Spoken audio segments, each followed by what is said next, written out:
guys, Will here with W.T.F car reviews, and today we're reviewing the all-new 2025 Ram 1500 Rebel. And a big thanks to Mike at Furman Chrysler Jeep Dodge and Ram in Newport Richey, Florida for helping make this review possible.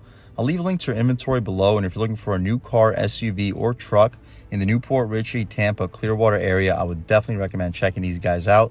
And as for Mike. And for those of you guys who don't know, Ram updated their 5th generation 1500 pickup this year for 2025. Replacing the 5.7-liter Hemi V8 with two more powerful engine options, both being Stellantis' new 3-liter Hurricane twin-turbo straight 6. The standard output that we have here cranking out 420 horsepower, 469 pound-feet of torque, enough to get this new Ram 1500 to 60 in under 5 seconds. We also get the available high-output version of the 3-liter Hurricane straight 6, which we reviewed a few months back on the limited Longhorn, which cranks out 540 horsepower, 521 pound-feet of torque, enough to get the 2025 Ram 1500 to 60 as quick as 4.2 seconds. For reference, the outgoing 5.7 will be consistently in the low to mid 6-second range, with a 6.2-liter supercharged TRX sitting in the low 4s, all while achieving better fuel economy and potentially no camshaft misplacement issues, which would lead to lifter failure, otherwise known as the Hemi tick. There are 10 trims available for the 2025 Ram 1500, ranging from the $41,000 base Tradesman up to the top of the line $88,000 Tungsten. We already reviewed a Bighorn, Laramie, and limited Longhorn in this channel for this 2025 model year, and those were fantastic everyday trucks for their respective price point. And here we're finally getting into one of the more badass off-road trim levels, essentially ranging from the $55,000 Warlock up to the $72,000 RHO. The Rebel that we have here, essentially a standard output RHO with slightly less off-road capability and a $65,000 base price. What else do we get for the money? Let's jump right in. So up front, we get LED headlamps basically standard across all trim levels, Bighorn and up, black contrasted styling, no forward-facing camera or 360. I kind of wish those two features were available. But we get front parking sensing, black contrasted tow hooks, panel housing our advanced safety features, a ton of airflow for the intercooler for this 3-liter standard output twin-turbo straight 6, which still cranks out a ton of power. The bumper, heavy-duty hard steel. The RHO has a little bit more clearance for their bumper, but very limited amount of differences compared to the RHO. We get the upgraded Bilstein shocks here on the Rebel. The Bilstein shocks on the RHO are a little bit more off-road capable. Here we get 33-inch tires. The RHO gets 35s, but outside of that, the differences are very minimal. Both the headlamps and the fog lights below are LED. We get the sport hood, 1500 SST labeled on the sport hood. The SST symbolizes the standard output 3-liter Hurricane straight 6. We get some fender flares outside, some gloss black rocker panel side skirt contrast with black Ram badging on the door. The wheels I mentioned are 33 inches, Goodyear Wrangler. They're labeled as all-terrain, but looking at the tread blocks, they appear to be really close to what would be a mud terrain, with black 18-inch rims, 6-lug pattern. Dimensions on these 33s are 275/70 R18. I believe with the RHO, you're still getting 18-inch rims, but they're like 325/65 R18s. Much more aggressive looking setup, but as far as capability and for actual daily use with occasional off-road use, this is probably a more practical truck with about a $7,000 cheaper base price. We have black contrasted mirror caps, LED turn signals on them, blind spot pocket, and blind spot monitoring on the glass and heated outside mirror. Black contrasted window trim, black pillar. We get a panoramic moonroof here, black shark fin style antenna. I'll take a step back. Hopefully you guys can pick up the side profile on this 2025 Ram 1500 Rebel. I appreciate the rear wheelhouse liners. The gas cap is pushed to open. We'll walk over it in 1 second. Here we go. Easy fill, and I believe you can throw 87 octane fuel here for this Hurricane, but as with most turbocharged, especially twin turbocharged engines, I personally recommend going with premium. The high output version of this engine of course requires it, but even with the standard output, I'd probably recommend putting it in anyway. We get the same rear wheel and tire setup. The only difference is a smaller brake caliper. Hopefully you guys can pick up the rear suspension setup. I'll take a squat right over here. You can see your upgraded Bilstein shocks, skid plates down below. Of course, the RHO will be a little bit more aggressive down there, but this is still a lot more aggressive compared to, say, a Laramie, which this interior is for the most part based off of. We get full LED taillights, turn signals, and reverse lights, black Rebel badging in the left corner, 4x4 on the right. For 2025, Ram ditches the horned emblem and switches to Ram labeling. Rear parking sensing, shout out Furman CDJR in Newport Richey, Florida for helping make this review possible. Trailer hitch, I'll leave a link right here, show you exactly what this truck can tow. We'll drop this lift gate right down with the backup camera on it. It's an electric, or tailgate, sorry. It's an electric tailgate, so you can drop it down electrically and also lift it back up. That's a cool feature. No bed liner. For about $500-600 in the aftermarket. You can get that sprayed in or do it from the dealership for $500-600. Not the end of the world. I just switched for this price point. It came as a standard factory feature. We get 4 hooks in each corner, LED box lighting. Appears to be an LED third brake light too. What you see is basically what we get. I'll leave a link right here to show you the exact payload, and we'll take a look at the inside door pocket in 1 second. Lifting up the electric lift gate, it does so pretty quickly. We get dual black exhaust tips. And speaking of the exhaust tips, let's fire up this standard output 3-liter twin turbo V6, or straight 6. And here she sounds.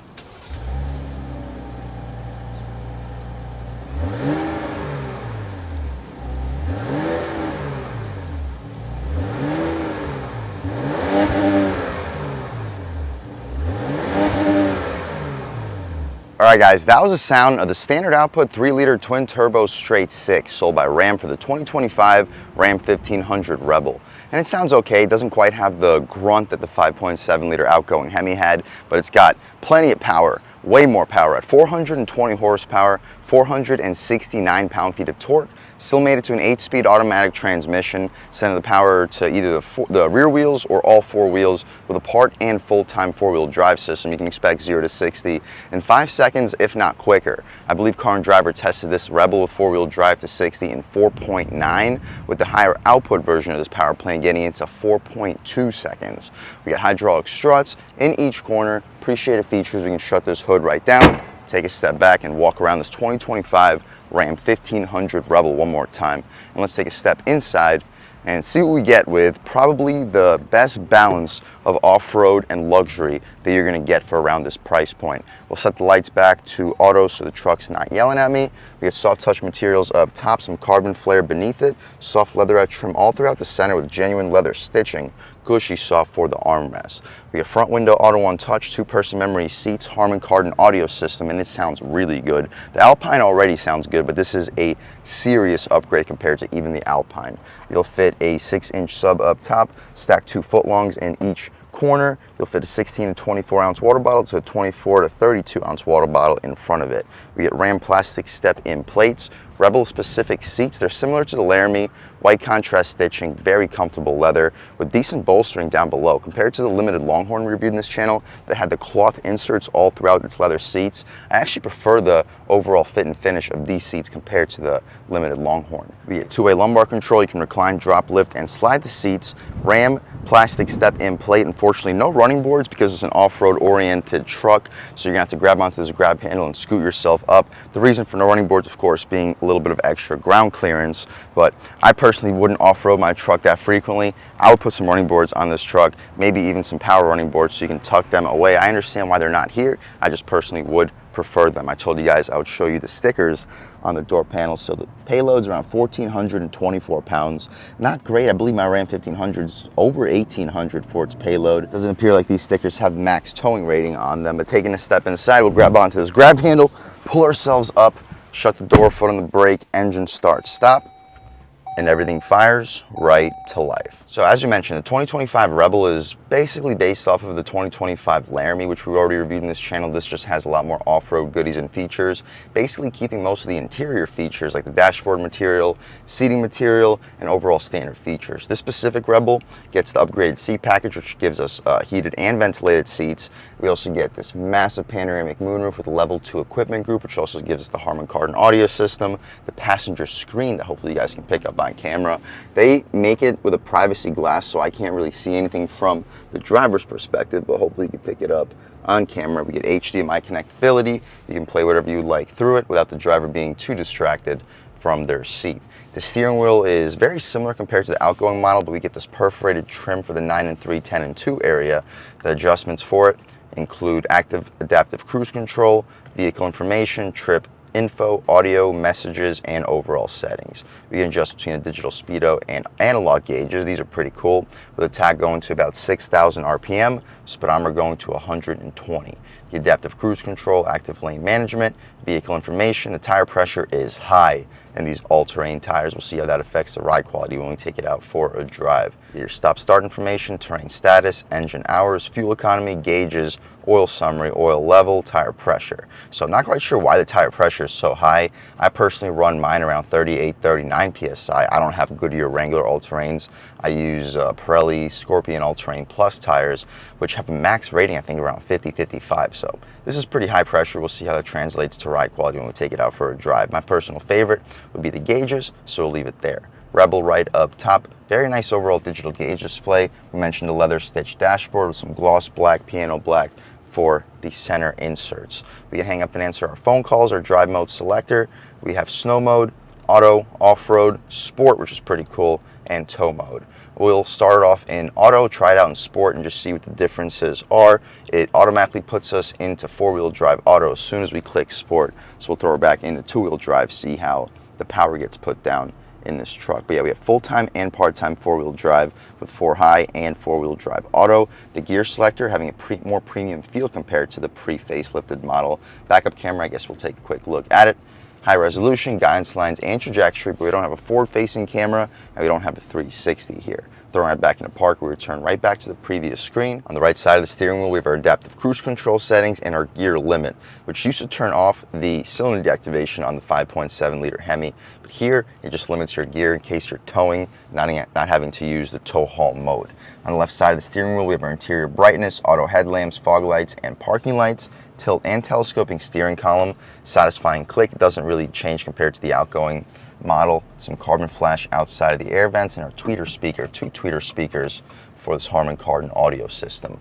The headliner has a decently premium feel. We get the 14.4-inch infotainment system here. Still with the TomTom display, very good resolution. The response is just about excellent. We can recenter it and alternate between 3D and over-the-top 2D, all pretty cool overall features. We can also have a north perspective on it if we would like. Our home screen for the 14.4-inch infotainment shows us our songs currently playing and our map, which you can edit. You can alternate to the sides, add whatever widgets you would like. Media takes a second to respond. Our comfort settings, this is where we adjust our heated and ventilated seats as well as the vent controls with shortcuts in the top corners if you don't want to go through this comfort screen. I kind of prefer hard buttons, but the fact that they're always in the corners up top shouldn't be too difficult to forget. We can also see our phone.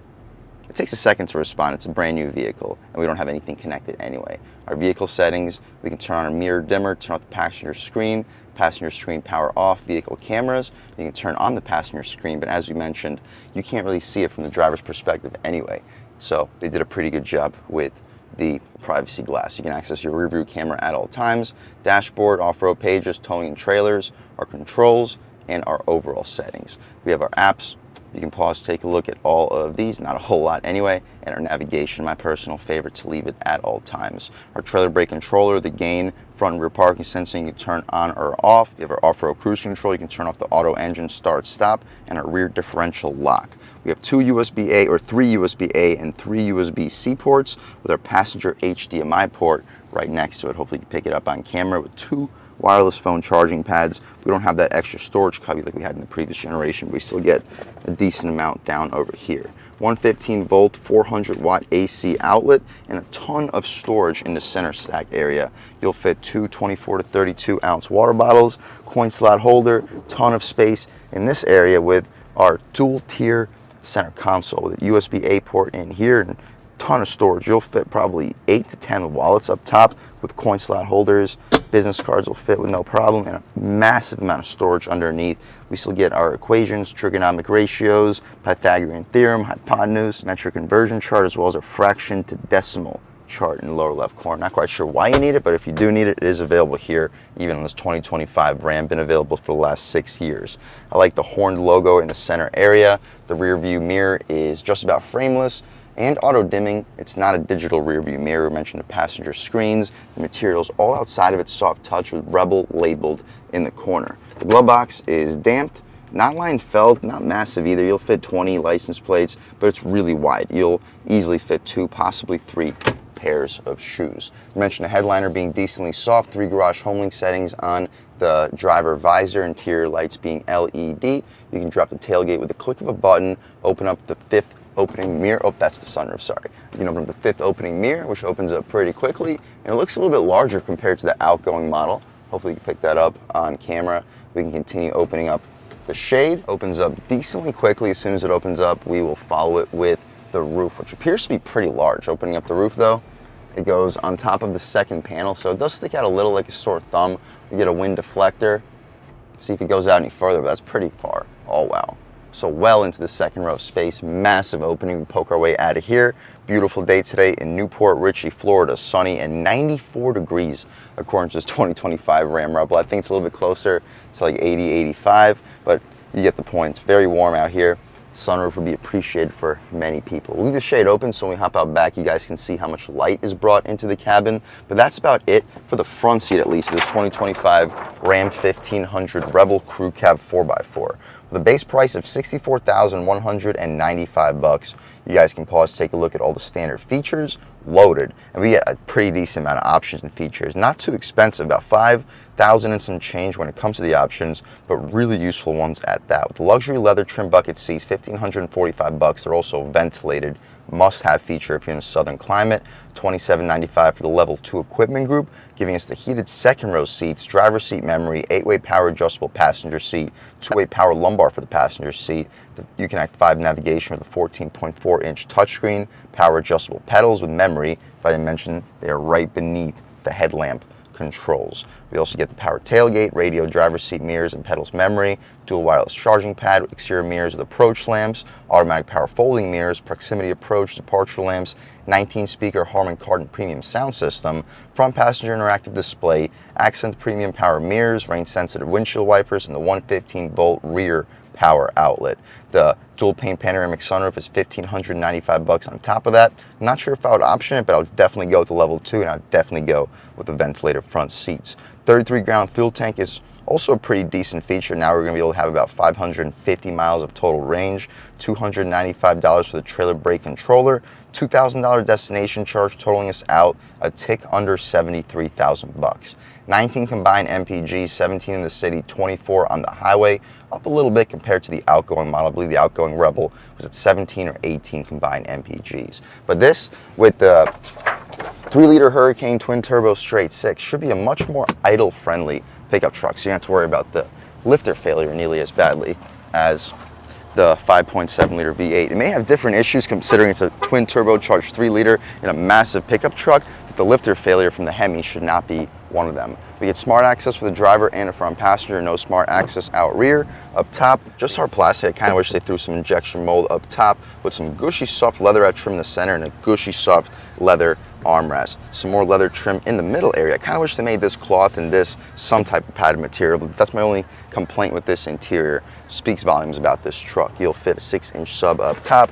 You'll stack 3 6-inch subs out front with a big gulp in the middle with 2 or 3 foot-longs in this back portion. Harman Kardon speaker. The second row seats are perforated, decently bolstered. You can lift them up, access some of your factory storage, throw them right back down pretty easily. They're not the reclinable seats like we had on the Longhorn Limited Edition. Legroom looks unbelievable. Mat pockets behind both of the front seats. These are heated second row seats, but taking a step inside, you can grab onto the grab handle. I'm a little bit over 6 feet tall sitting behind my seat settings, and I have like 1.5 feet of knee room, headroom. I got about 1.5 inches. If you're under 6'10", I think you'll comfortably sit in the back of a 2025 Ram 1500 with no problem. We get 2 USB-C ports, 2 USB-A ports, 115-volt, 400-watt AC outlet, air vents to blow in the center stack with a little bit of extra storage in the middle. You'll fit 24-ounce water bottles with more carbon flash outside of it. A ton of light brought into the cabin thanks to the massive panoramic moonroof. 2 Harman Kardon tweeter speakers right above the rear passenger heads. We get hooks on both sides of the rear seat with LED interior lighting. The center cubby, we can drop it down. It's not that console cubby that we have in the higher trims, but you'll fit 24-ounce bottles with nice soft leather stitching inside of it. That's about it though, guys, for the second row.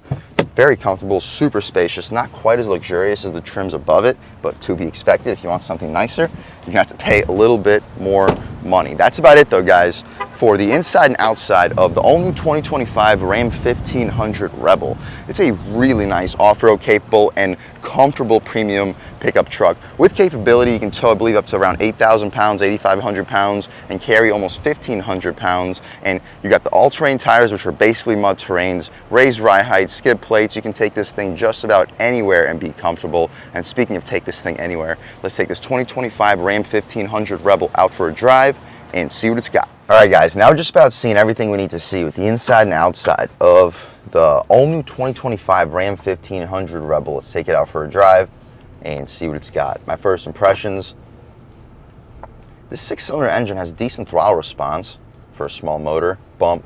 Whoo. The on and off-road transition is just about seamless. There's a little bit of chirp. There was just a little bit of chirp in the rear tires in just two-wheel drive. There's no issues with this thing getting up these semi-steep terrains in the two-wheel drive with these beefy tires.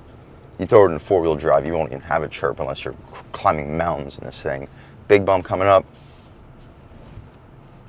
Feels really good with almost 60, well, about 60 PSI in the front tires, over 60 PSI in the rear tires. That's heavy duty numbers, and the ride quality here is still decently comfortable.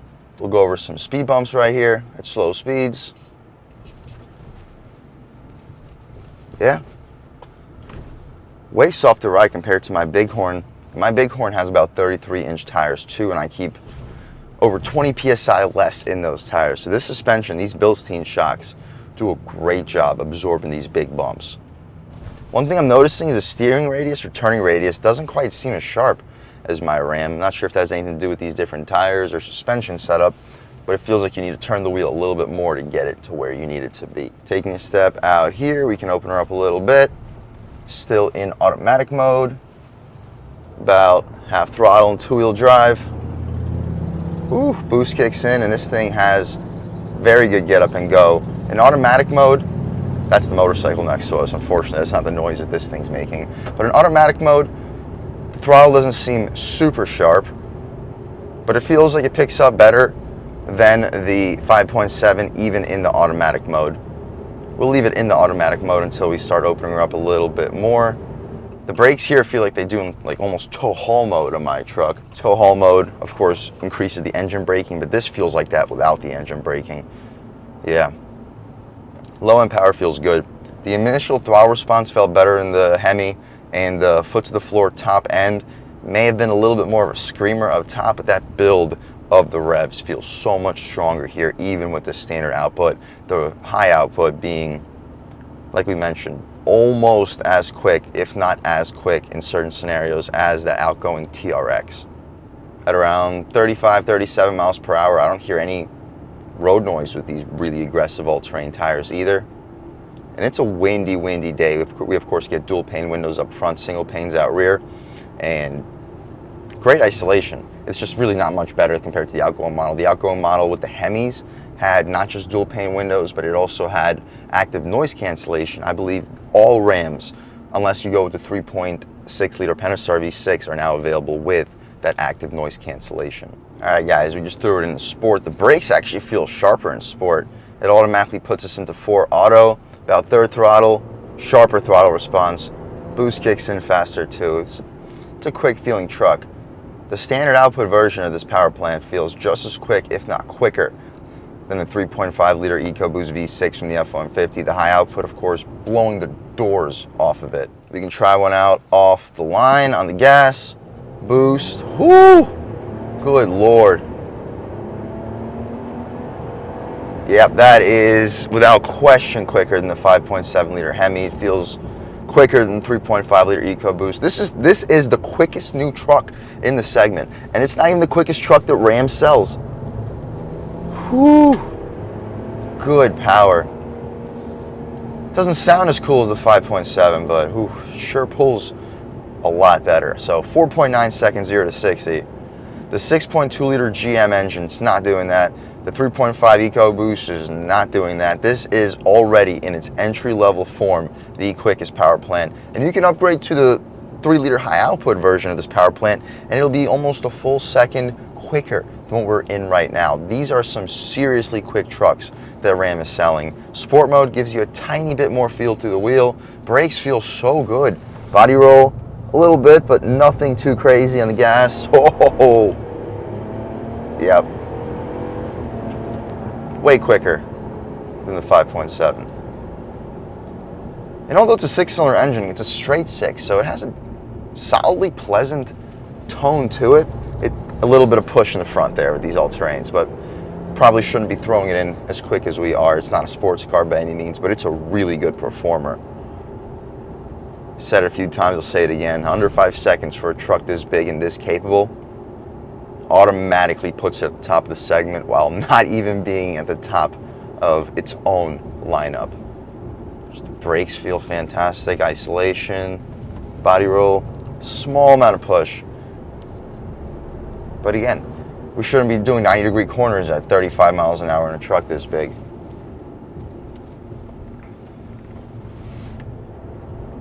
Half throttle, really good response. And the transmission, it feels like it shifts quicker than in the outgoing 5.7.